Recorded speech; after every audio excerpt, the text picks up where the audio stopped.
तुम्हाला चायनीज खाणं जर आवडत असेल तर ही बातमी तुमच्यासाठी आहे। आयुक्त तुकाराम मुंढेंचा मोर्चा आता चायनीज फूडकडे वळालाय।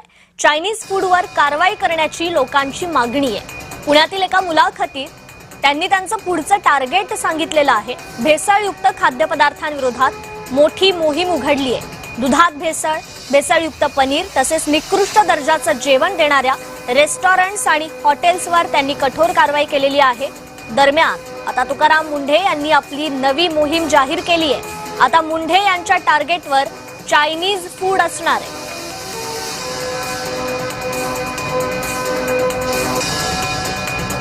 चायनीज गाड्या भेटायच्या असायच्या पाषाण रोडला ना बहुतेक, किंवा बापट रोडला, दोन्हीपैकी पाषाण रोडच्या बाजूला येस तिथे येस मी असा आता विचार केला जाऊन बघाव्यात का जरा तिथे, आणि कदाचित आश्चर्य वाटेल, माझं पहिलं चायनीज फूड मी तिथं खाल्लेलं आहे। म्हणजे चायनीज काय होतं तोपर्यंत काय माहित नव्हतं।